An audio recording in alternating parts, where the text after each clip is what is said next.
Dejo a la psicóloga forense, analista y experta en inteligencia estratégica. Su desenvolvimiento profesional lo ha realizado principalmente en el área forense y jurídica, siendo su área de interés y expertise en la investigación psicojurídica en las temáticas de la criminología. Presentamos los peligros de la educación sexual, cambiamos, es el análisis politológico de la ESI por Margarita Rojo. Un tremendo, tremendo aplauso.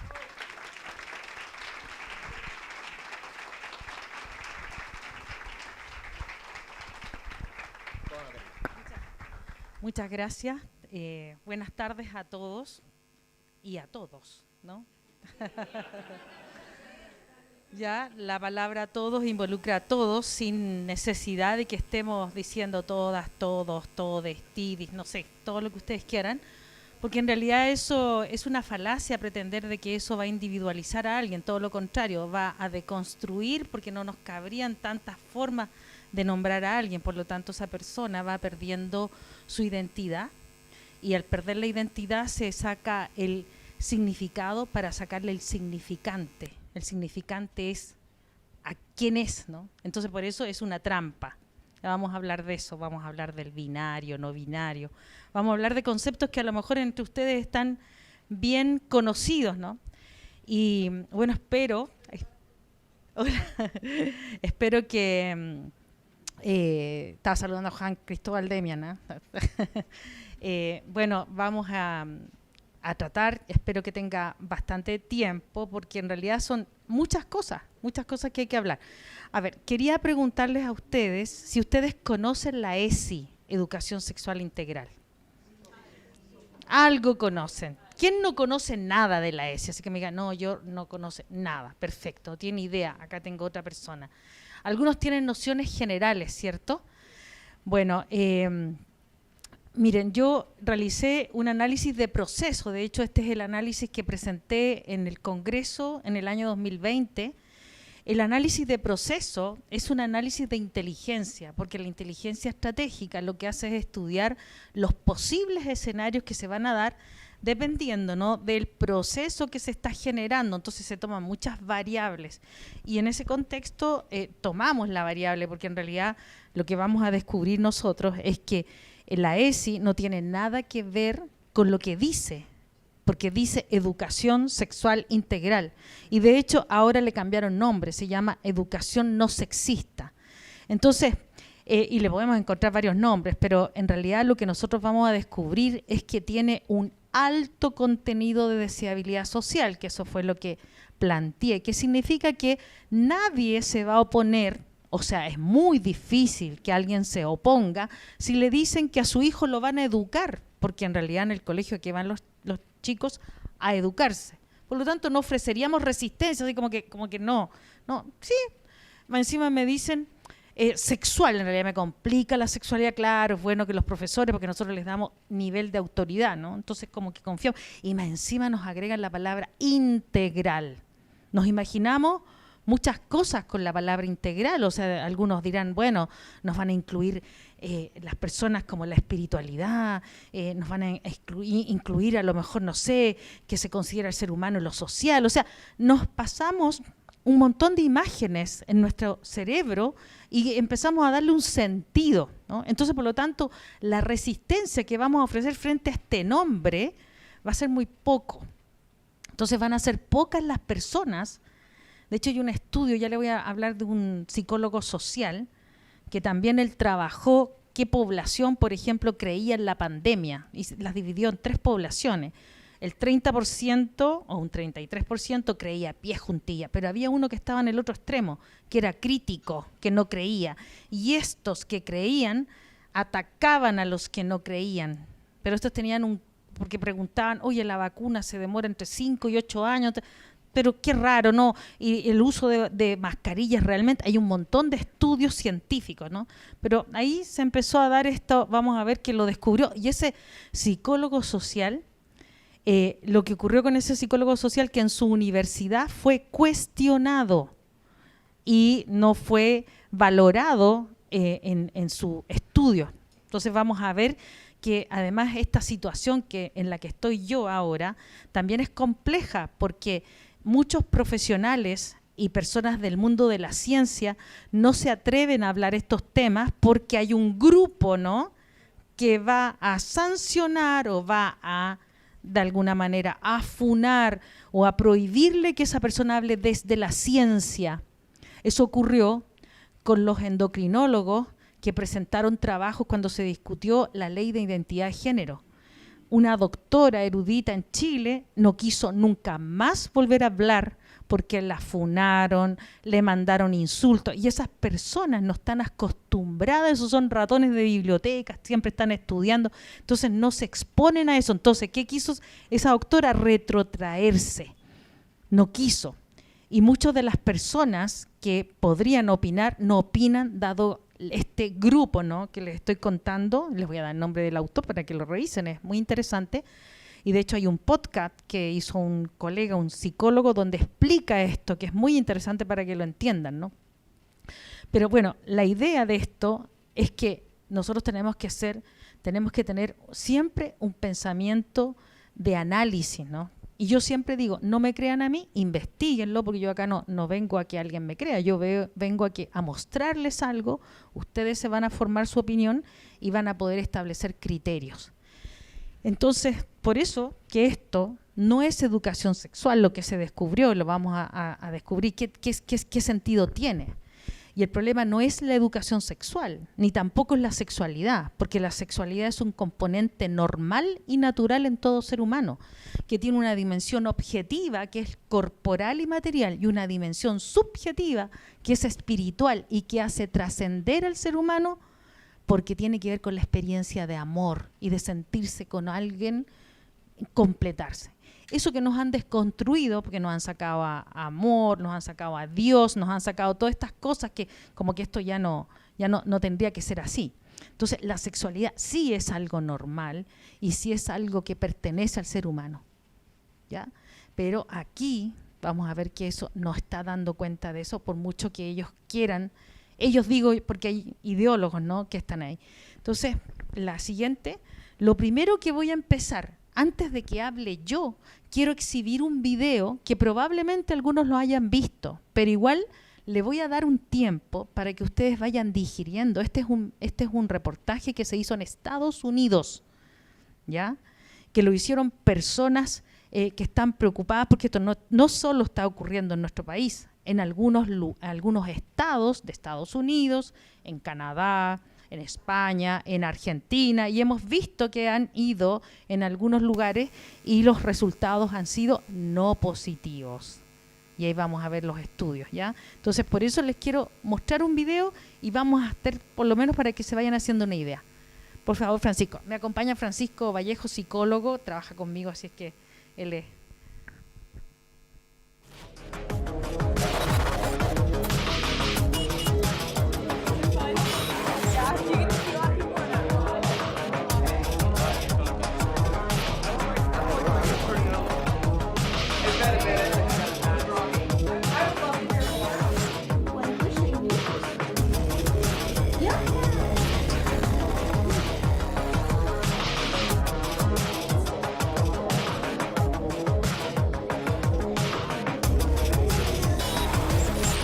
Esto no es tan complicado.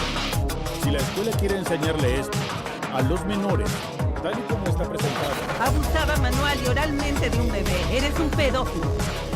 Hemos visto las posibles consecuencias negativas de tener sexo.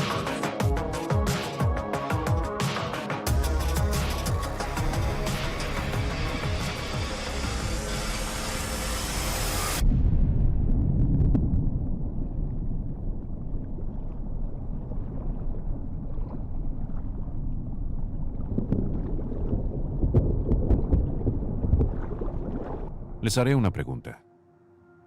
¿Qué es lo que harían si les dijera que su hijo está siendo abusado sexualmente? ¿Llamarían a la policía?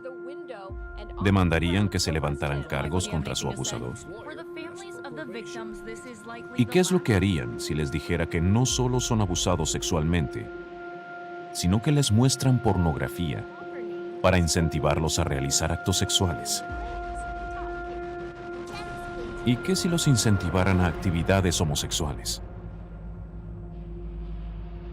si los incentivaran a sexo con pedófilos?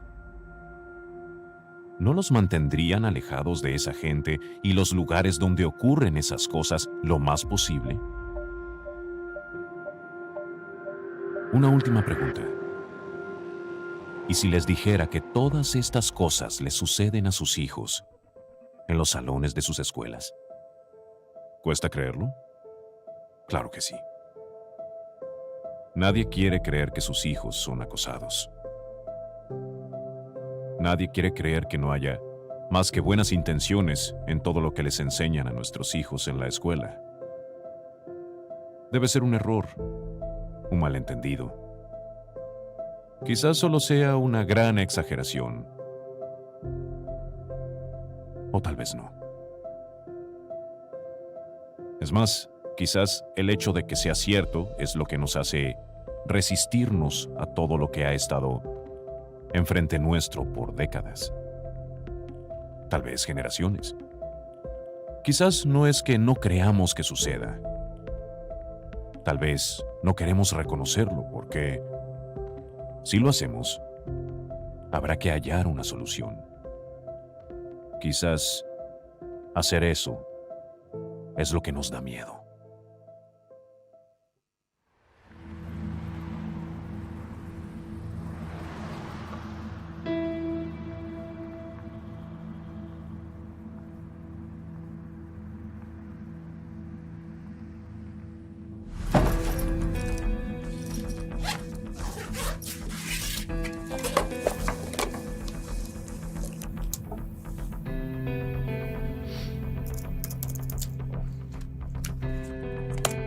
Hasta ahora, vimos las posibles consecuencias negativas de tener sexo y la importancia de una relación real.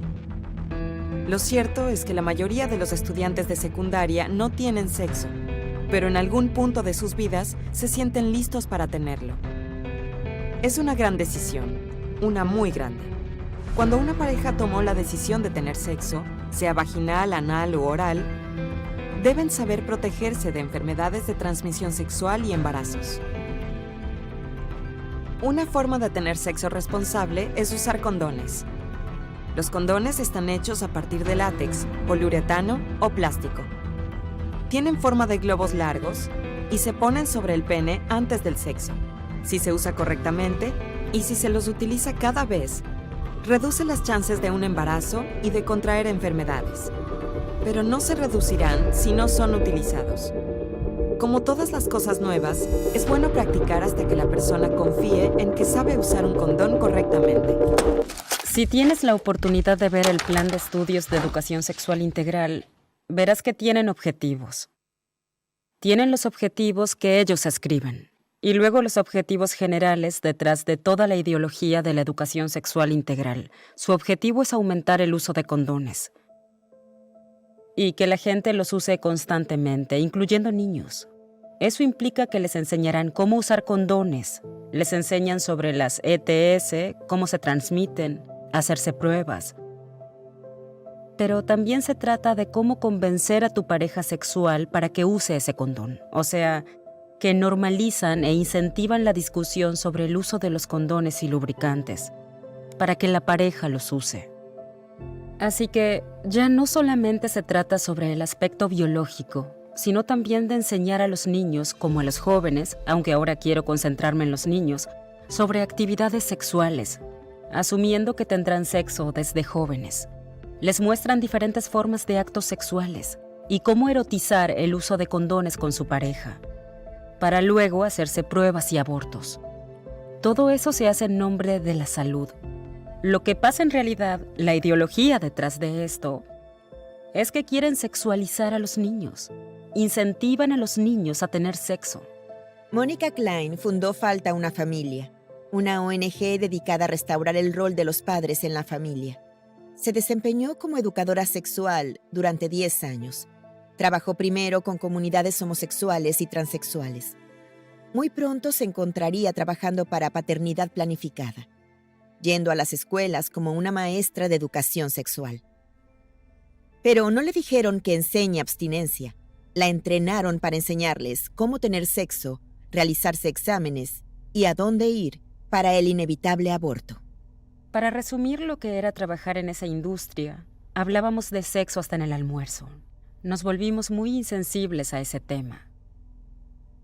Cuando comencé, ellos me dieron mi entrenamiento de ETS. Me recomendaron aprender cómo compartir ese mensaje con los niños y me dijeron que hablara con paternidad planificada. Estaban justo frente a la esquina, así que me enviaron a su oficina, donde estaba la directora de educación sexual de la región de Austin, y me entrenó para enseñarle el mensaje a los niños. Era una mujer de la comunidad. Se notaba que todos confiaban mucho en ella. Era alguien mayor. Parecía ser una abuelita muy dulce, siendo honesta. Luego ella se sentó conmigo y me explicó por qué era tan importante hablar con los niños. Me contó que había niñas de hasta 10 años yendo a la clínica para abortar. Tenían enfermedades sexuales y eso me impactó mucho, porque la verdad, cuando yo iba a la primaria o secundaria, no era sexualmente activa y no creía que niñas de apenas 10 años tuvieran relaciones y que esto pasara de verdad. Entonces yo le dije, bien, me convenciste, esto es un problema muy grave. Enséñame cómo decirles a estas niñas a que no tengan sexo. Ella me dio una palmadita en la rodilla y dijo, no, querida, no les enseñamos a no tener sexo, les enseñamos a hacerlo de forma segura. Me dijo, tenemos que respetarlas y les enseñamos sobre el sexo seguro. Y si tú hablas con niñas que son sexualmente activas y les dices que no tengan sexo, las juzgas. Enseñamos sexo seguro. ¿Cómo sabré si estoy listo para el sexo? Bueno, casi nunca hay una manera perfecta de saberlo. Hay demasiados factores, como la edad, el deseo, la madurez emocional y qué es lo que sabes sobre sexo. Una buena forma de saber si estás listo o no es haciendo preguntas difíciles como ¿por qué quiero tener sexo? ¿Qué es lo que espero de mi primera vez? Y, si es realista, ¿sé protegerme de embarazos y enfermedades de transmisión sexual? Tengo experiencia como educadora sexual. Iba a las escuelas y les hablaba a los niños sobre sexo. Realicé el entrenamiento estándar sobre eso, que básicamente se basaba en eliminar nuestro pudor. Nos hacían decir el nombre de los genitales en voz alta una y otra vez. Nos hacían manejar y enseñar cómo se colocan los condones. Y el punto de todo eso era que si nosotros estábamos incómodos, los alumnos también lo estarían. Querían asegurarse de que estemos relajados cuando fuéramos a hablar con los niños. Con su ONG, el Grupo Mateo 18, la enfermera y exeducadora sexual, Audrey Werner, educa a la gente, organizaciones y gobiernos de los peligros de la educación sexual integral y su efecto en los niños y la cultura. Por décadas advirtió del rápido cambio de doctrina y enfoque de los defensores de la educación sexual integral en cada nivel. Solía enseñar a niños sobre anticonceptivos, nada más. Y ese era el único enfoque principal. Les enseñaban sobre los actos, sobre los genitales y sobre anticonceptivos. Pero hoy en día, todo vale. Les enseñan a los niños de sexo con adultos y aprenden sobre transexuales.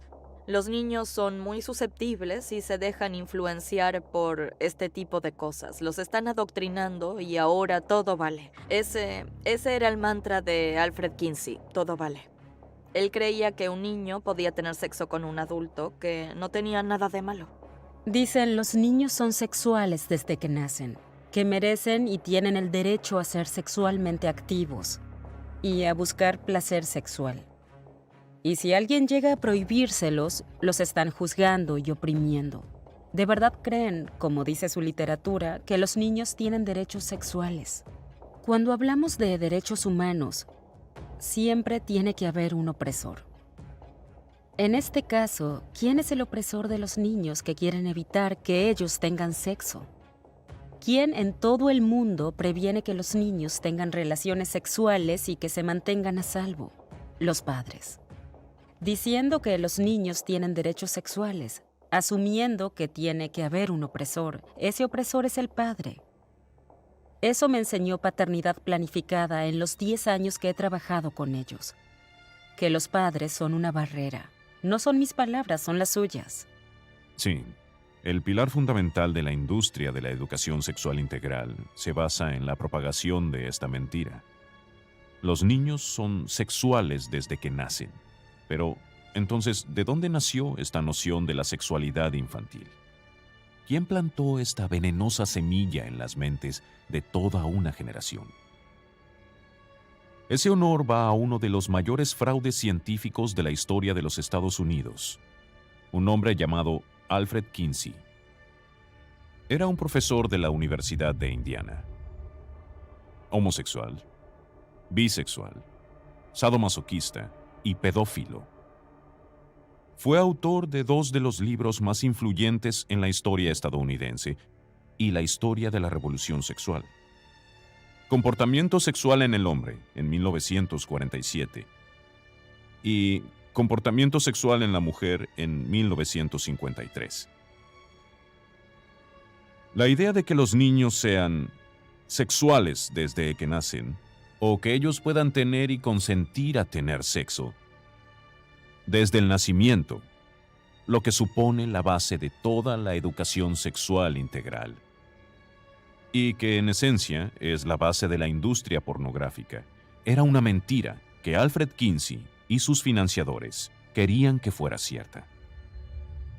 ¿En dónde lo aprendieron? ¿En qué lugar?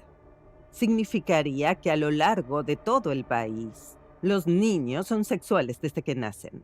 Eso justifica la violación.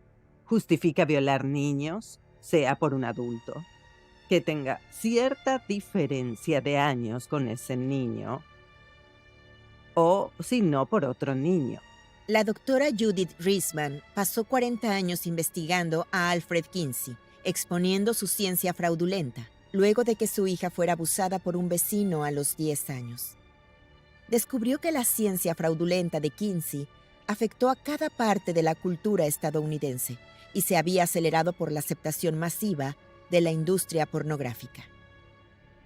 En 1990 publicó el libro Kinsey, Sexo y Fraude, que ganó atención nacional y la feroz oposición de los medios que querían promover a Kinsey y su reputación como científico pionero. Porque, si Kinsey era un fraude, la base de toda la industria pornográfica se caería. No veo el Kinsey punto. fue para la sexualidad lo que Freud fue para la psiquiatría, lo que Madame Curie fue para la radiación, lo que Einstein para la física. Y viene esta mujer con un libro diciendo, ¡santo Dios, E no es igual a MC al cuadrado! Basamos toda una generación de educación de sexólogos en Kinsey, y Kinsey era un viejo pervertido. Pero Él se había vuelto el modelo para la sexualidad humana. Educación, como dijo Donahue, ¿saben? Cuando hicimos una entrevista con Donahue, él dijo que estaba defendiendo a Kinsey. Había trabajado para el Instituto Kinsey con June Reinisch y me dijo, el doctor Kinsey estableció la sexualidad humana para una generación de sexólogos. En esa época era cierto, toda una generación de sexólogos, como dijo, estaban todos basados en Kinsey. Ellos habían aprendido de él. Y me gritó, dijiste que Kinsey era un viejo pervertido. Yo dije, lo era. No, no lo era. Él estaba casado. Era una persona de lo más respetable. ¿Entiendes?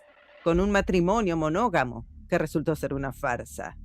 Él era un homosexual, bisexual, y que además recurría a actividades de sadomasoquismo, lo que básicamente terminó con su vida. Murió de una orquitis, que se asocia con hacer daño a los órganos de uno mismo. Y además, solo contrataba gente que era como él. En los 90, Judith Reisman aceptó una entrevista en el show de Phil Donahue, luego de que su libro Kinsey, Sexo y Fraude fuera publicado. El libro mostraba la verdad que descubrió sobre Kinsey y su supuesta investigación. La misma investigación que llevó a Kinsey y a todo el mundo a repetir el mantra de que los niños son sexuales desde que nacen. La doctora Reisman señaló en su libro los hechos que el propio Kinsey había mostrado por completo en sus libros que fueron pasados por alto o ignorados por casi todos hasta ese momento. El hecho de que los investigadores de Kinsey incluían un número desmesurado de pedófilos, tanto confesos como convictos, que hicieron experimentos en niños y bebés, torturando y acosándolos hasta 24 horas al día. Ellos recolectaron sus datos para Kinsey, que lo incluyó en las tablas del libro en sí. Clarence Tripp, el fotógrafo pornográfico oficial de Kinsey para sus libros e investigaciones, confirmó que los investigadores de Kinsey eran pedófilos. Y se rió de eso en cadena nacional. También mintió cuando negó que los datos de Kinsey sobre sexualidad infantil provenían de pedófilos convictos, como confirmó en su entrevista para el documental de 1998, Historia Secreta, Los pedófilos de Kinsey. Reveló con sus propias palabras que los abusadores de niños eran usados como fuentes científicas confiables. Judith Reisman señaló la verdad sobre Kinsey y su ciencia falsa, y estaba a la vista, gracias al propio Kinsey desde el inicio, que sexual desde el nacimiento era mentira. Kinsey y su equipo lo fabricaron. Documentaron violación y tortura infantil para crear datos falsos que respaldaran sus teorías. Técnicas manuales y orales fueron usadas en esos niños. Phil, voy a decirlo una vez ¿Segura? más. Lo diré de nuevo y si me equivoco, que me demanden. ¿En serio? Dijo técnicas manuales y orales fueron utilizadas en esos niños. Claro. ¿Qué americano va a ¿Qué defenderlo? responde a eso, sea Tripp? Ella está hablando de datos provenientes de pedófilos. Él solamente escuchaba a los pedófilos que fueran muy precisos, que usaran cronómetros para grabarlo todo. ¿Habla en hicieran serio? Encuestas cuidadosas, y esto es lo que la enoja tanto. Pero fueron datos ¿Entrevistó científicos. personas que eran criminales y estaban encarcelados? No lo estaban. Pero eran, en sus palabras, criminales porque eran pedófilos. Pero ¿En estaban mis entrenados palabras como eran observantes. criminales? Eran criminales que observantes violaban entrenados. niños. ¿Vas a defenderlo? Nadie estaba violando niños. ¿Qué Lo que otra estaban cosa haciendo... es? Abusaba manual y oralmente de un bebé y tú eres un pedófilo. Todo lo que había que hacer era poner en la pantalla o mostrar en el libro las tablas 30, 31, 32, 33 y 34 del libro de Kinsey, Comportamiento sexual en el hombre. Tabla 30. Un bebé de 2 meses fue usado para eso. Un bebé de 2 meses. Sus comentarios al margen y a lo largo de todo el libro eran: obtuvimos tantos orgasmos de estos pequeños. No decía pequeños, les decía sujetos, ¿sí? De verdad pudimos haber mostrado mucho más. De haber tenido más tiempo, ¿no? Así que, cuando revisas bien ese documento en la tabla 32 y 33, ahí estaban los tiempos. Los tiempos que midieron entre orgasmos mostraban los mismos entre ellos. 30 segundos allí, o si no, 2 minutos allá. Estaban marcando los tiempos de estos bebés. Ellos estaban marcando los tiempos. Y luego, la tabla 34, que sorprende a todos. Esa fue la que mostraron con Donahue, la única que mostró. Porque no quería mostrar ninguna, ¿sabes? Lo obligamos, mejor dicho. Yo lo obligué a mostrarla. ¿Dónde Bien. están las tablas, Phil? Por ¿Quieres favor, las Phil, tablas? muestra las tablas. Las que tablas. la gente las vea. ¿Esto te dará la razón Sí. o no? La siguiente tabla muestra el número total de orgasmos en humanos, varones supongo, de 5 meses a 4 años. Tienen bebés desde 2 5 meses, meses. ¿ok? Dicen que un niño supuestamente llegó al clímax. ¿Y las tablas? 24 horas, 26 orgasmos en un 24 niño de horas. 4. ¿Vas a Espera un decirme? ¿Vas a Así es. decirme? Muestra las tablas. Muéstralas. ¿Dónde están las tablas? Sí. Bien, las mostraremos. Solo. Bien, dime, Mírala. ¿cuál es el punto? Tú ¿Cuál dime es a tu mí, punto? ¿cuál es el punto? 5 meses, ¿qué dice? No alcanzo a leer. ¿Qué dice? 5 meses. Números de orgasmos. Número de orgasmos, 3. ¿Y el de 4 años? ¿Ves el de 4 años? 17, sí. Justo Sí. al final. Un niño Sí, de lo 4 veo. años con 26 orgasmos en 24 horas. Dime, Phil. ¿Ese bebé durmió? Dime, Phil. había un bebé de 5 meses en esa tabla, ¿sí? Y luego seguía con uno de 6 meses, 8 meses, ¿entiende? Hasta el final, donde había un par de niños de 4 años. Un niño que tuvo, según el libro, dijo que tuvo 26 orgasmos en 24 horas. Había muchos niños que fueron medidos durante 24 horas. Bien, cualquiera con medio cerebro diría, espera un segundo. No puedes. No solo no puedes hacerlo, pero era un experimento. Los estaban manteniendo despiertos, estaban siendo torturados. Los torturaban. Claro, todos estaban siendo torturados. Todos tenían varios niveles de trauma. Él era un pedófilo sadomasoquista y falsificó sus estudios para hacer creer que era perfectamente normal el violar niños, que eran sexuales desde que nacen, así que estaba bien tener sexo con ellos. Él quería que esa fuera la verdad, por eso mintió. Falsificó los datos y varias generaciones después tenemos una enorme avalancha de destrucción en los más pequeños. Y trágicamente, nuestro sistema educativo tomó la falsa doctrina de Kinsey, de que los niños son sexuales desde que nacen, y la perpetuaron, y ahora ellos están siendo acosados en escuelas primarias o incluso en el preescolar. Quieren enseñar la más retorcida y perversa información. Poner esos actos en las mentes de nuestros niños. Y una vez que ese veneno está en la mente de un niño, no se va. Siempre recordarán lo que han aprendido. Es un proceso de acoso, del mismo modo.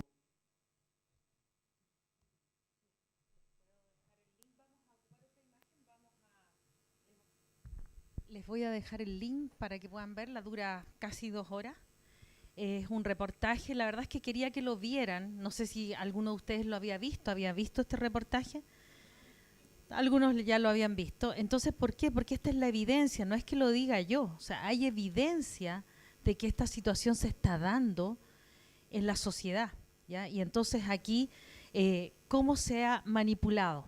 Fíjense que aquí en este reportaje se va a hablar de Kinsey, de Alfred Kinsey, que en realidad lo positivo, porque si no habrían quemado sus libros y habrían ocultado lo que él hizo, porque él lo que hizo fue torturar, abusar bebés de 2 meses, de 5 meses. O sea, él habla de 24 horas que hizo esas acciones. De hecho, Estados Unidos y algunas personas que abogan por este tipo de ideas hicieron una película para limpiar su imagen, para lavar su imagen, y no lo lograron. ¿Ya? Esa doctora que es muy valiente, Judith Reisman, ella fue una de las personas que desenmascaró lo que estaba haciendo él. Se dice, él fue investigado post-mortem por el FBI, no solamente por ser, no solo que era homosexual o que era pedófilo, sino que también se supone que también era zoofílico. En realidad el pansexualismo que hablan algunos autores, nosotros en este análisis politológico tenemos que ir a la historia, ¿no? ¿Quiénes son los autores que empezaron a promover todo este tipo de ideas? Yo creo que, dejémoslas ahí nomás. Nosotros lo que podemos dar cuenta es que esto no solo viene de estas ideas de la década del 50 de Kinsey, sino que esto viene mucho anterior, o sea, viene con mucha anterioridad y viene también con algunos autores que son marxistas, ¿no? Tenemos, hay muchas críticas que dicen que en realidad Foucault no habló de esto, él habló en su libro de la sexualidad, y les voy a dar los títulos, en donde él habló claramente de esto. Herbert Marcuse también decía que la represión es lo que no deja a los niños tener sexo. En realidad, según Foucault, la represión de las relaciones sexuales también era, por ejemplo, el matrimonio. ustedes se van a encontrar con estos autores que van a criticar, pero muchísimo, toda la sociedad como la concebimos ahora, es decir, la célula de la sociedad es la familia. Entonces, cuando ellos, para hacer el cambio cultural, y de hecho usan a Gramsci, a lo mejor ya lo hablaron, no sé si, que no, en la mañana no estuve, así es que no sé si Juan Cristóbal les habló, pero igual voy ahí a hablar un poco, no sé si hablaron de Gramsci, pero Gramsci claramente, cuando él decía que para cambiar la sociedad hay que cambiar la cultura, y a ustedes les han dicho hace 30 años, le están diciendo vamos por un cambio cultural, lo que buscamos eso es un cambio cultural. El cambio cultural nadie ha explicitado cuál es ese famoso cambio cultural. Y el cambio cultural es cambiar la cultura, po. Y Gramsci, como dijo ya, esto no es la guerra del obrero oprimido, ¿no? Y con el jefe, ¿no? El sujeto empresario que oprime, ¿no? Sino que era obviamente había esa situación, si no hubiese habido la Revolución Francesa, ¿no? Porque efectivamente era un abuso, un uso y abuso. Pero hay que buscarle la dirección hacia dónde va. Entonces, cuando dejaron de vender, además el comunismo es muy antiguo, pero cuando surge Marx, ustedes saben que Marx no trabajaba, ¿cierto? No trabajaba y se casó con una persona adinerada, lo que he escuchado yo, que además parece que hasta la dejó en la ruina, ¿no? No trabajaba. Bueno, Engel ahí aparece, ¿no? Como algún benefactor. Nosotros, cuando ya no ocurre esta opresión, ¿no? Ya no vendía esa idea, porque en realidad el obrero se puso a trabajar, tenía derechos y ya en realidad tenía casa y se compraba las cosas, y alguien que pudiera, ¿no? Porque surge también el capitalismo perverso, ¿no? Que permitió a algunas personas surgir, a otros aprovecharse, etcétera. Resulta que ahí Gramsci, cuando estaba en la cárcel, ¿cierto?, escribió sus cuadernos. Una de las cosas que descubrió era que en realidad lo que había que hacer era hacer el cambio cultural, y que para cambiar la sociedad hay que hacer el cambio de la cultura. Si no, ¿por qué ustedes creen que estamos invadidos por Netflix, por Hollywood, por los actores, por los libros, por los cantantes? Si no, pregúntense por qué una cantante chilena, ¿cierto?, se vistió de tal manera, hizo tal cosa. Ellos están haciendo modelos, y los modelos modelan. ¿Y qué hacen los modelos? Pasan por las pasarelas, pues, y modelan. Y las personas hacen dos cosas, los imitan y los emulan. Y como están ver, tú te haces una idea. Cuando ves idea, no es algo así como me hago una idea, se acabó. No, idea viene de idein e idenain. Estoy aprendiendo, internalizando. Por eso que otro psicólogo social, Zimbardo, hizo un experimento de una cárcel artificial. Eligió a personas normales y cada uno desempeñó roles de gendarme y de preso. Y se comportaron como gendarmes y presos. Se deprimieron. Entonces, ¿qué pasa? Basta con que nosotros veamos para aprender un rol. Ni siquiera lo hemos desempeñado, no lo hemos llevado a la acción, pero eso, porque ver es una idea, y idea viene de idein e idenain. Por lo tanto, cuando a alguien le dicen, bueno, estas imágenes no son aptas para niños, ¿no es cierto?, menores de edad, es verdad. Y más particularmente cuando son niños pequeños. Entonces, nosotros acá tenemos, ¿no?, este Gramsci que hizo esto dijo, bueno, vamos a cambiar la cultura. Por eso que entiendan que la cultura, y en este momento no hay contracultura, recién las personas están despertando, se están dando cuenta que algo ocurre con la cultura. ¿Y por qué los actores son todos progres? Porque vamos a hablar que son progresistas, ¿no? Que son deconstruccionistas. Muchos de ellos ganan rédito económico. De hecho, se les da premios Oscar a aquellos que aborden, ¿cierto?, la ideología de género. Y ahí llegamos a la ideología. La ideología de género, que les voy a decir una cosa, si la ideología de género no es avalada sí o sí por el Estado, no existiría. Porque ustedes pueden estar de acuerdo o no, pero si el Estado no la avala, no tendríamos ideología de género. ¿Por qué creen ustedes que quieren hacer leyes de educación sexual? ¿O por qué creen ustedes que teníamos en un proyecto constitucional un párrafo dedicado a la ESI? Porque a usted lo están obligando, y por eso que ahora podemos entender por qué es dictadura. La dictadura, vamos a desglosarlo, dicta duramente, dicta dura, no dicta duramente. ¿Y qué le está dictando a usted?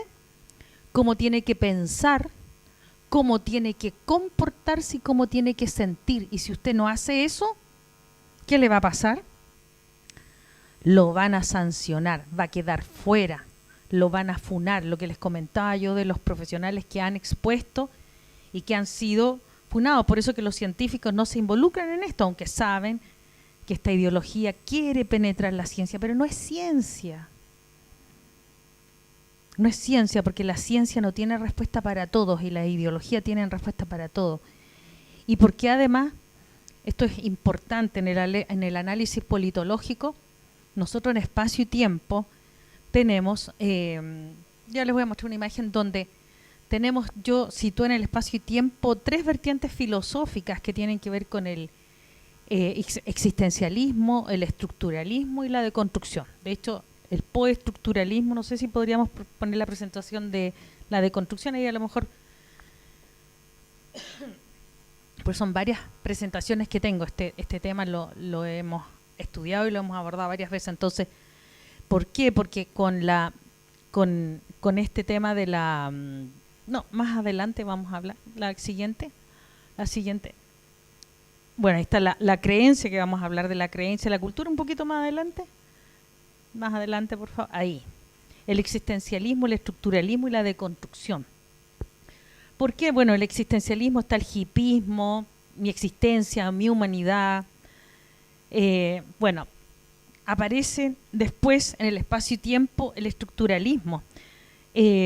Bueno, y en el hipismo ustedes, yo tenían otras imágenes, no las quise mostrar ahora, pero habían unas imágenes, salen los hippies, ¿no? Haciendo el amor, no la guerra. O sea, ya se venía diciendo algo. Lo que ocurre es que, bueno, aquí en el existencialismo tenemos autores como Nietzsche. Nietzsche lo pueden tomar varias vertientes, ¿no? Pero Nietzsche, cuando hace su aforismo, Dios ha muerto, claramente lo toma esta vertiente para graficar que si no hay un creador, no hay criatura. Entonces, por lo tanto, la concepción del hombre que se pregunta el cómo, el por qué, el dónde, etcétera, queda en un vacío. Queda un vacío y ahí empieza a avanzar. En el estructuralismo, bueno, también está en el existencialismo Sartre, muy amigo de doña Simone de Beauvoir, ¿ya?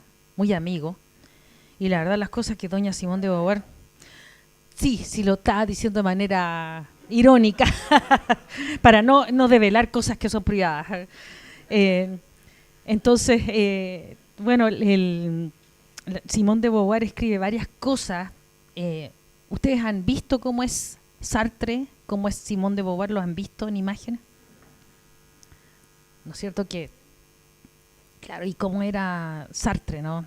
Bueno, vean a ustedes lo buen mozo que era Sartre.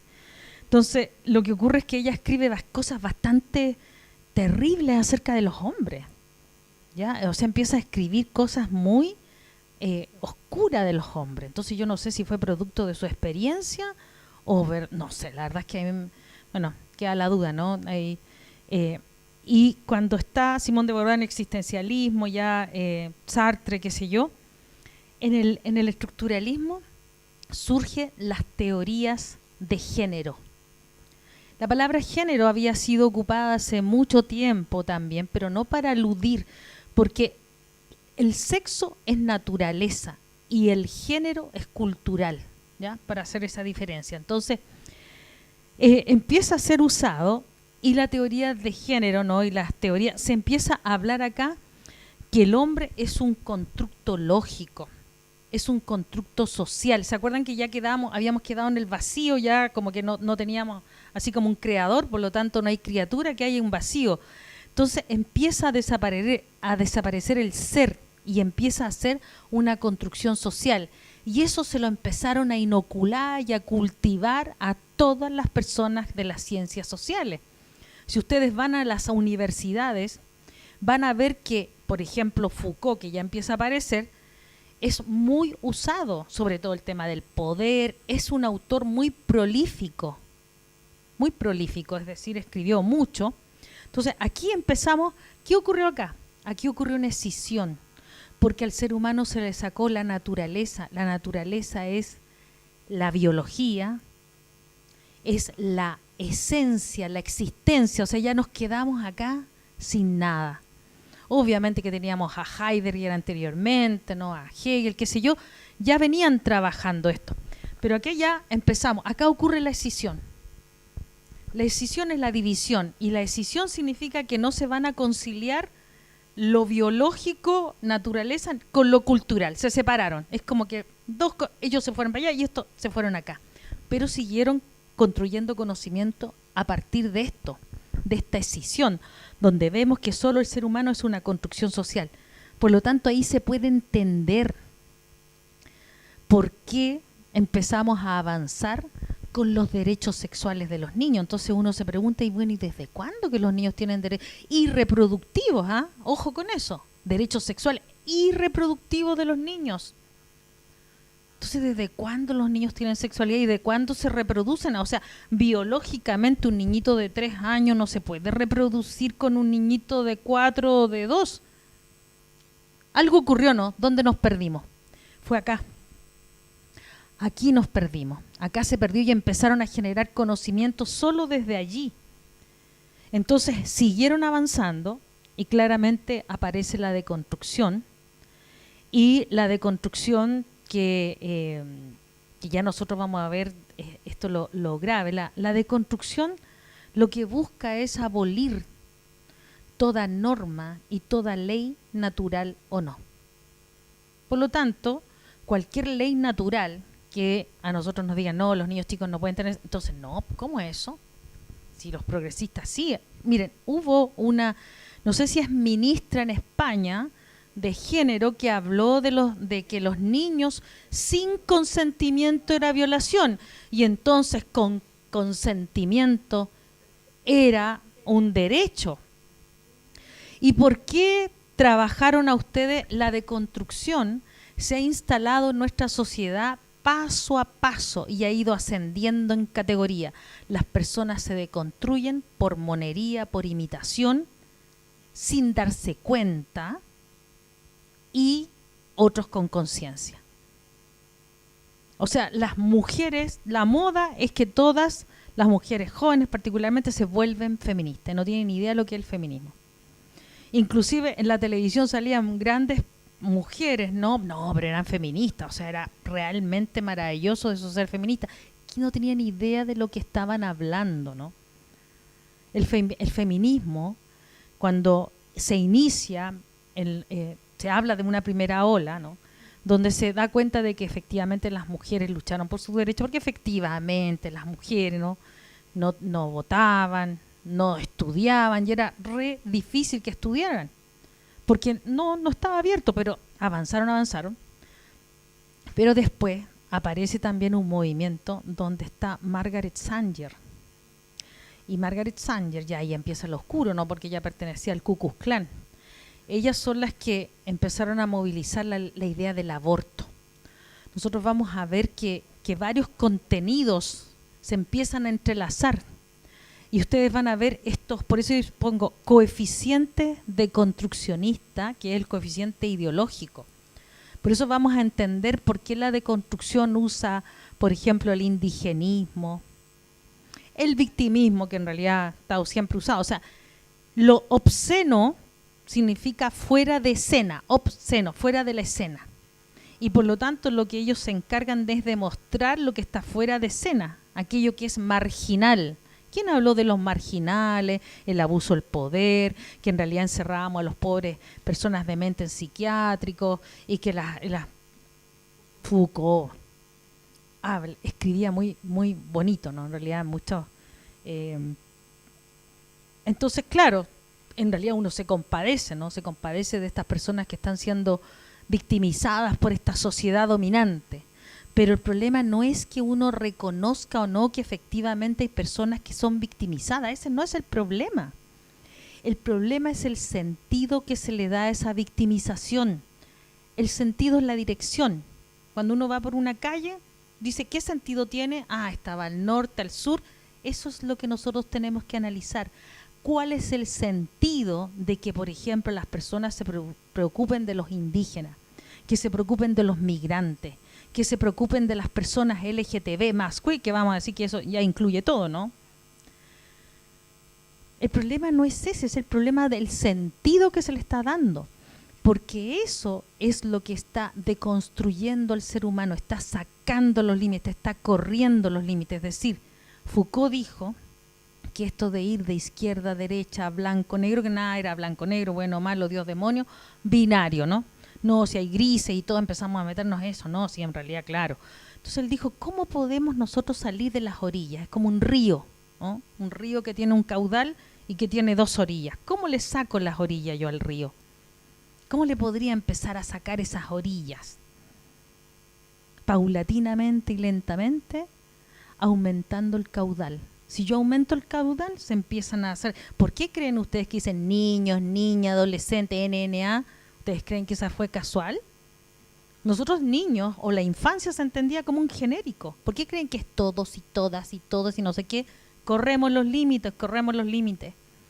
¿Por qué creen que el LGTB? El LGTB es un uso y abuso de esas personas. No se preocupan de eso. El indigenismo es uso y abuso de esas personas. ¿Para qué? Para correrle los límites a una nación con su identidad propia.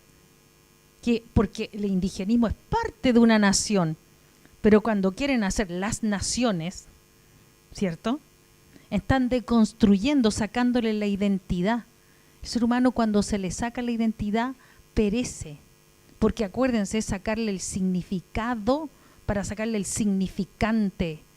El gran significante nuestro que tenemos referencia es la concepción de Dios, hablándolo en términos teóricos, y se lo explico por qué. Porque el heteropatriarcado, ¿por qué tanto el heteropatriarcado, el hombre opresor? De hecho, la deconstrucción del hombre ha sido gravísima, es muy difícil ser hombre en esta época. Pobres, no. Así que las señoras denle harto cariño a sus hombres. Claro. Entonces, el heteropatriarcado, ¿no? ¿Por qué? Porque el heteropatriarcado viene de patriarca, patriarca viene de pater y pater viene de Dios y Dios viene de norma y ley. ¿Qué dije originalmente? Que la deconstrucción que busca, abolir toda norma y toda ley, natural o no. Hay leyes que son naturales, o sea, yo no puedo controlar la fuerza de gravedad. La verdad es que eso... Alguien, por ejemplo, que se autoperciba como Superman y se sube al piso 20 y se tira. O sea, ahí la ley natural dice que si se tira, lo más probable es que no sobreviva, ¿cierto? Claro. Entonces ese es el principio de realidad versus principio del placer. De hecho, ellos también pelearon con Freud, porque Freud fue uno de los teóricos más importantes de la época de la luz en nuestra humanidad. Está Albert Einstein, está Freud. Freud aportó con eso, con el principio de realidad y el principio de placer, porque el principio de realidad hizo que el ser humano sobreviviera, porque el principio de placer lo lleva a la muerte. O sea, una persona puede alucinar qué lindo el fuego, ahora a propósito de pirómanos, ¿no? Pero el principio de realidad dice que si te metes al fuego te quemas, no lo digo yo, o sea, es algo natural que ocurre.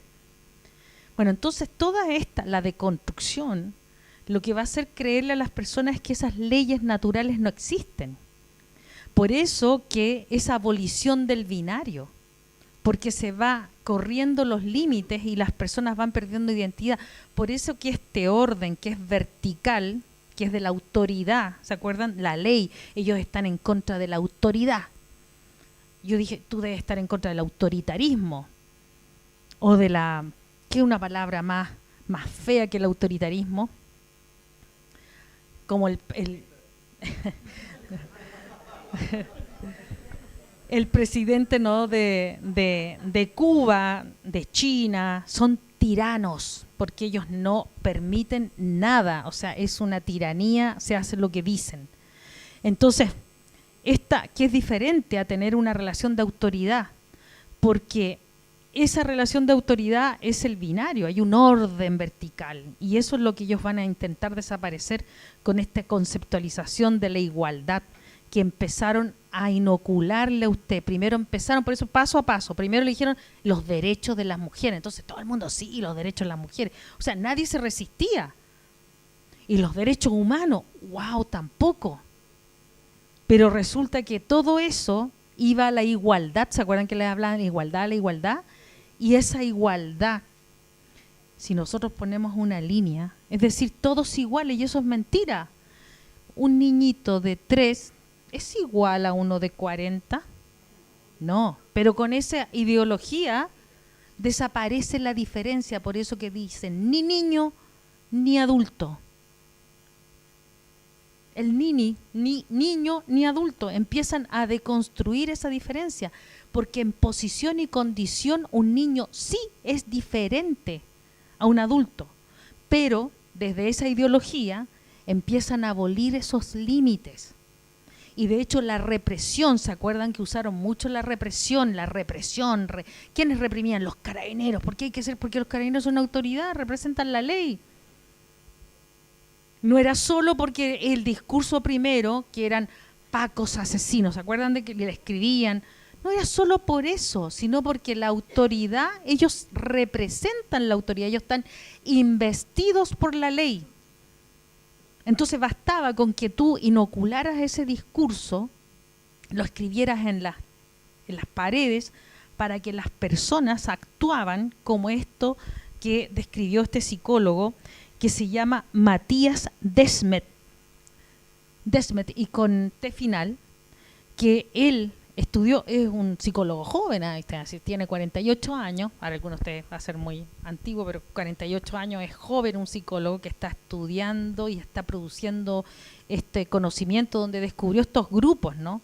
Entonces esta es la psicología de masas, pero él habló la psicosis de masa. Y además los que están psicotizados quieren convencer a los que están con pensamiento crítico, que dicen, no, esto parece que no es por acá. Entonces esto que estamos viendo, esta desaparición de lo binario, es tremendamente peligroso porque sí existe diferencia y como se deja de considerar la biología del ser humano. De hecho, devolvámonos un poquito más adelante, vamos a ver algunos, al principio, perdón, vamos un poquito más, ¿a qué? En la deconstrucción no existe valor, no existe la existencia, valga la redundancia, no existe el bien y no existe el mal. La nada no como vacío, la nada como otra cosa. Por eso que ahí cuando escuchemos a Miklos Lukács y nos hable del transhumanismo, ¿no? O sea, ahí se permite todo esto, porque no es que el ser humano va a tener otra versión del ser humano. Ahora, ¿por qué tiene que ver con la política? Porque en palabras simples, la política busca controlar y dirigir personas. ¿Y por qué nos preguntamos hoy, los acusamos a ustedes de conspiranoicos? ¿Por qué están asociándolo con la ONU? Y resulta, ¿quién es el que está promoviendo todo este tipo de ideas y la ideología de género? Y nosotros también podemos decir acá que ¿por qué? Porque ese modelo fue más exitoso. Habían otros modelos, pero estos fueron los modelos más exitosos para poder ejercer el control en el ser humano. Avancemos un poquito, a ver. La siguiente, por favor. Bueno, esto es lo que de alguna manera Gramsci dijo, ¿no? Pero esto es una sistematización de un profesor con el que llevo años estudiando, un erudito, y el profesor dijo que para que nosotros cambiemos nuestro comportamiento, lo que tienen que cambiar es la creencia. A ustedes le cambiaron la creencia, a las personas le cambian la creencia, ¿no? Y eso es súper importante, porque ¿en qué creen? En lo que tenemos por bueno y verdadero, ¿cierto? En eso crees tú. ¿Y en qué no crees? En lo que tenemos por malo, falso. Basta con que yo empiece a inocularle y empiece a cambiarle las creencias para que lo tomen como un valor. Y ese cambio de creencia, ¿no?, es lo que se va a cultivar en la cultura y se va a expresar en la sociedad. Y ese cambio de creencia se vino haciendo hace muchos años en este país. En otros países también, pero particularmente en Chile, hubo un cambio de creencia, un cambio de realidad. Y de hecho, ¿por qué este es un componente importante? Porque la ideología no solamente es un componente cultural que influye en el comportamiento humano, yo diría que la ideología actualmente es la que determina el comportamiento humano. En este momento es la ideología la que está determinando, si no ustedes vayan a ver, ¿y por qué la ideología necesita del Estado? Sí o sí, la ideología de género en este caso necesita el Estado para ponerla en curso, porque las personas podrían estar de acuerdo o no en esa ideología. ¿Por qué justo esa ideología? Imagínense ustedes, tenemos Fiscalía de Género. Y la Fiscalía de Género asume, ¿qué dice? Porque como esto también tiene que ver con el feminismo, que también viene de la área de todo esto lo tomaron los marxistas, la deconstrucción es marxismo heterodoxo radical. Entonces, ¿por qué toman, ¿no es cierto?, por qué el Estado? O sea, entonces la Fiscalía de Género supone que por ser hombre estructuralmente es violento, es malo. Acuérdense lo que les decía de la Simone de Beauvoir cuando empezó a escribir. Ella tenía el aforismo, una mujer no nace, se hace. Pero eso es una falacia, porque una mujer nace. Hay una biología, es un sexo biológico. Tenemos XXXY. Lo cultural es otra cosa, ¿no? Pero eso, y nadie le dijo, a ver, como decimos acá en Chile, que está tan de moda, parece que se pasó como 5 pueblos más allá, y nadie le dijo, a ver, rebobina un poco, a ver qué te está pasando. Nadie le contradijo, nadie le contrarió el discurso y siguieron. O sea, tenemos a la Judith Butler, tenemos a la, ¿cómo se llama? La Whiting, la Monique, tenemos a la Shulamit Firestone. La Shulamit Firestone murió de inanición solita en su departamento. Pobrecita. Ella era la que decía que los padres tenían que tener relaciones sexuales con sus hijos. Entonces, si alguien se pregunta si el feminismo tiene que ver con esto, claro que tiene que ver.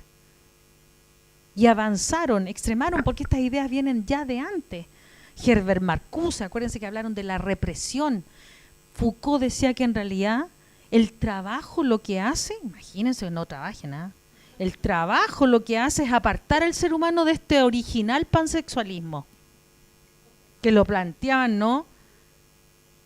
Entonces, todo esto son autores que se van siguiendo, que escriben muy bien, porque en realidad la deseabilidad social es alta, pero unos a otros se fueron siguiendo. Entonces nosotros tenemos que van extremando estas ideas. Las van extremando y van cambiándole la creencia a las personas.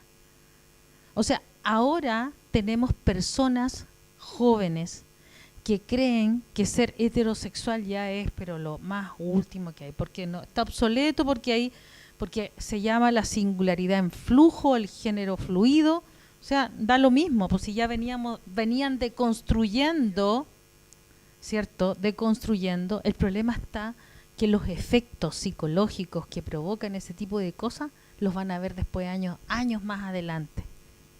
¿Ya? O sea, eso es naturaleza. Y de hecho, cuando vean ese reportaje va a empezar a mostrar, por ejemplo, la naturaleza de un niño pequeño, tiene diques de control naturales, que el niño le impide tener ese tipo de comportamientos eróticos. El niño se da cuenta al tiro cuando alguien lo toca como raro y el niño empieza como a recluirse. El niño no habla de pene y vagina, habla de chichi, de pipi, porque le da vergüenza. ¿Por qué creen ustedes que los niños se identifican con los animalitos y no con los seres humanos? Porque el niño está recién, así como que tiene diques de vergüenza que se están desarrollando, de asco, que tiene que ver con esto de lo íntimo. Entonces el niño no puede. ¿Y qué hacen este tipo de cosas? Porque el sentido no es la educación sexual, es otra cosa, ¿no? ¿Qué hace este tipo de educación? Empieza a correr los límites y le mete en la cabeza a la mamá. No, enséñele a decir la palabra correcta. Su hijo tiene que decir tal cosa, o sea, contenidos sexuales. Y como decía una de las personas que expuso, una persona que tenía que preocuparse del control de la natalidad y etcétera, ¿qué hizo esa persona? Ahí descubrió que no era que las personas se sanaran o tuvieran una vida saludable, no, era que tuvieran actos de sexo pero protegidos, ¿no? Eso es lo que moviliza, no sé si me dices si me pasé de la hora, tú me dices, 5 minutos más, ya.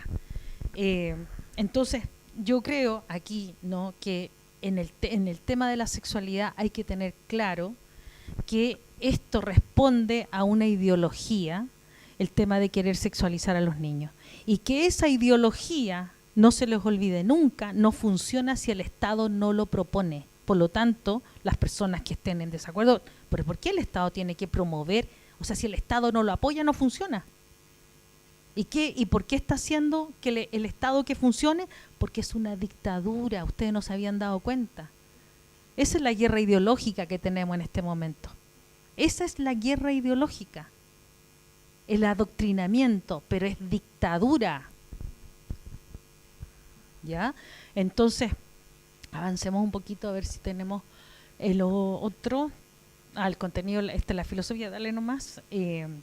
Siguiente, por favor. Siguiente. El siguiente. Bueno, la hegemonía, ¿no? Lo siguiente. No sé. Y eso. Yo creo que eso no hay más, ¿cierto? Bueno, en todo caso, la perversión, de hecho, el Kinsey era un perverso, ¿no? Ahora los perversos ya no son perversos, son diversidades.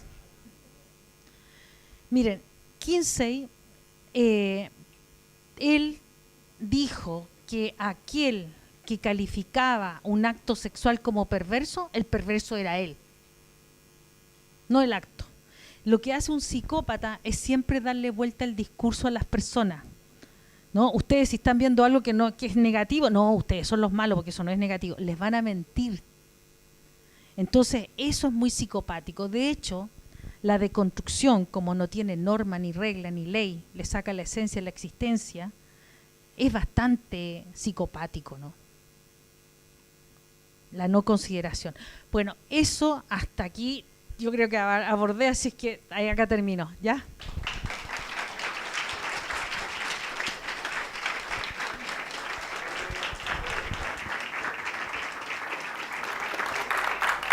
La misma dinámica de antes. 2 preguntas, ya tenemos a los... O sea, fueron los primeros. Los vi aquí. Ahí estaban las 2 vueltas. Señorita, por favor, primero, y podemos buscar. Primero que nada, muchas gracias por todo lo que nos han explicado. Segundo, una inquietud personal, ¿ya? Cuando estas leyes se empiezan a discutir, ¿no? Mi pregunta como profesora de filosofía es la siguiente. ¿Estas personas se dan cuenta de lo que están promocionando? Estoy pensando en los políticos en general. Estas personas se pueden dar cuenta de lo nocivo, de las consecuencias, porque las personas que promueven todas estas políticas, digamos, las animan, las alientan, ¿no es cierto?, las muestran como una cosa muy novedosa, pero nadie habla de las consecuencias que tú acabas en general de mencionar. Entonces, mi pregunta es, ¿qué impresión tienes tú? ¿Estas personas se dan cuenta del daño que están haciendo o sencillamente es a mí me están pagando, yo puedo asumir ciertos nuevos cargos por esto? O sea, ¿tú crees que ellos se dan cuenta que hay una conciencia del daño que se está haciendo con solo poner esto como una posible ley para los... Mira, las personas que promueven este tipo de ideas, que sabemos de qué sector político son, pero pregúntense, ¿quiénes son los que presentan este tipo de proyectos? Entonces la pregunta, ellos saben, tan clarísimo. si los ignorantes, los flojos y los soberbios son los contrarios a ellos. Por antonomasia, ¿no? Tenemos dos extremos, ¿no? O dos lugares, ¿no? Entonces, esas personas que deberían de estudiar, que son los políticos, no se forman, no estudian.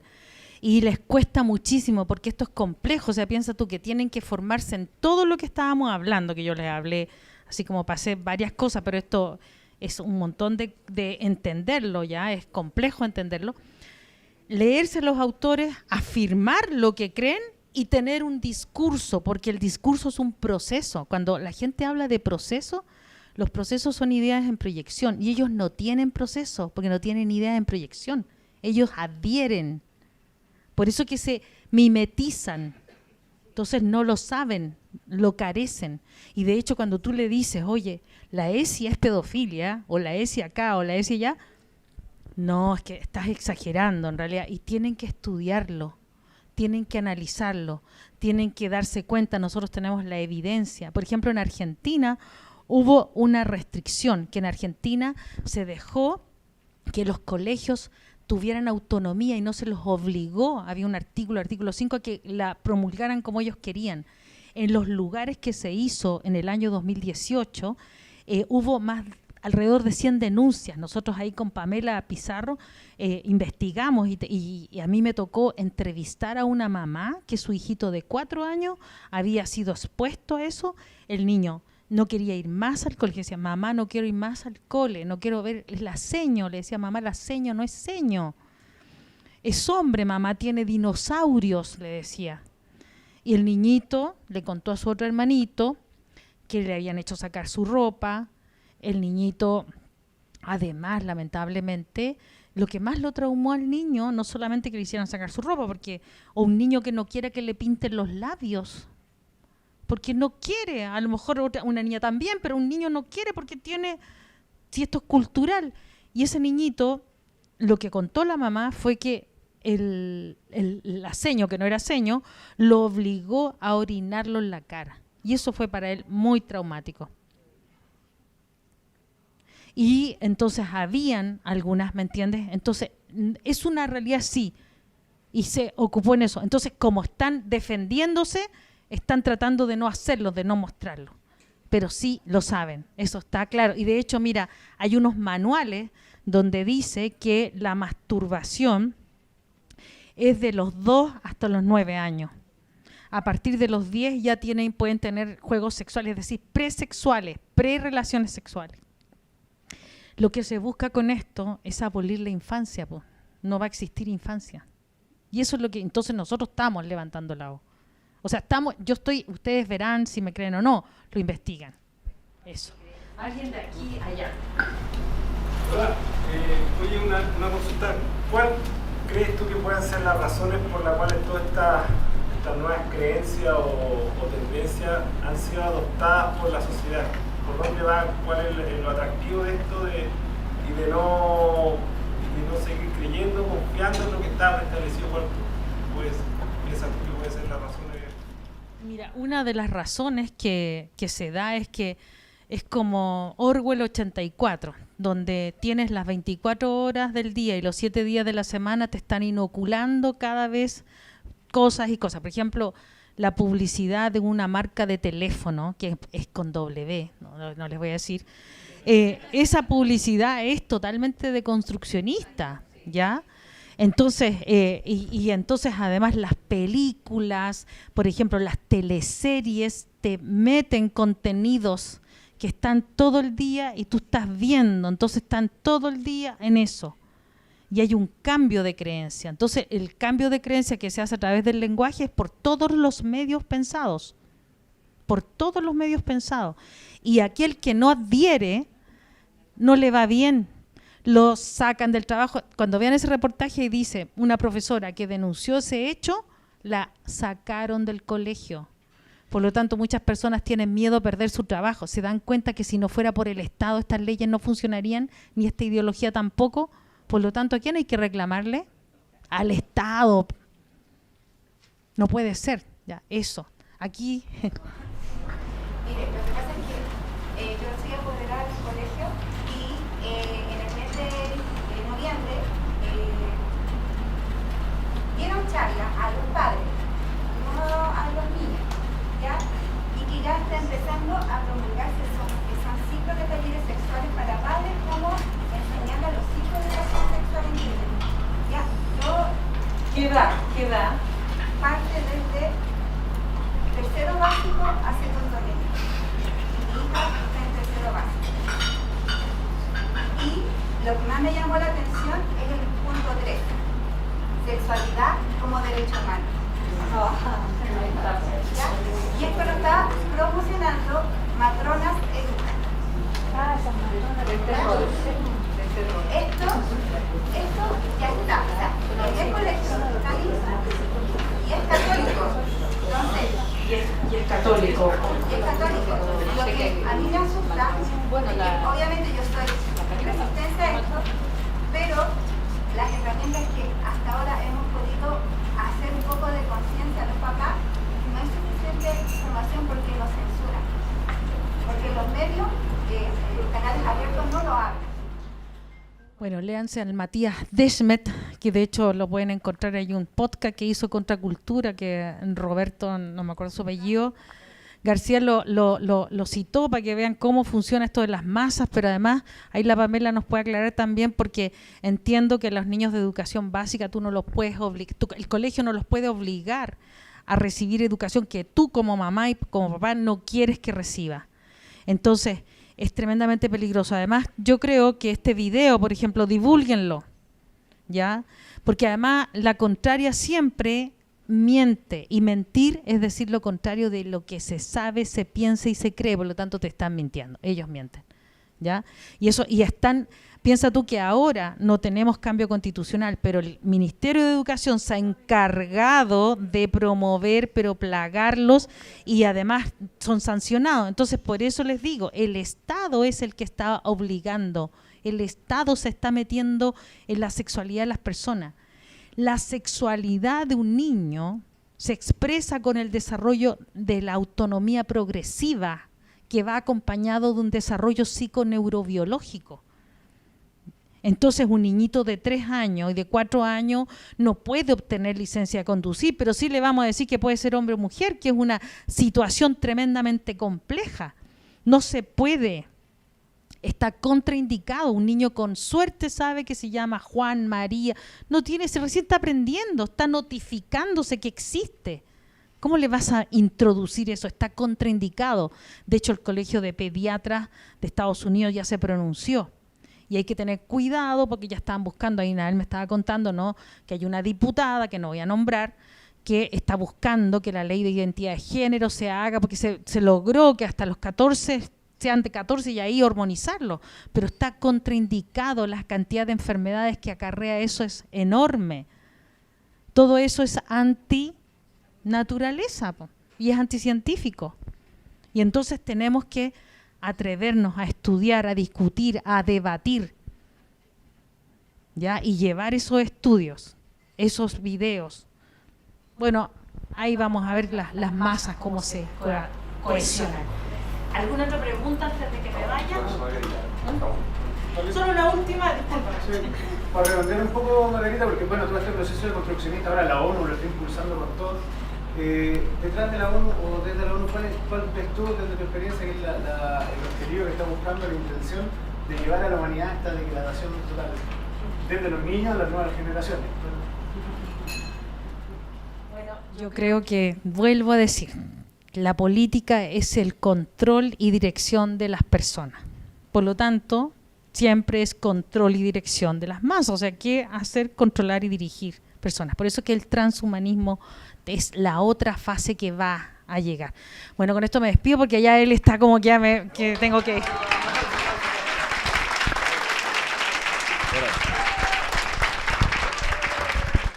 Bueno, muchísimas gracias, Margarita.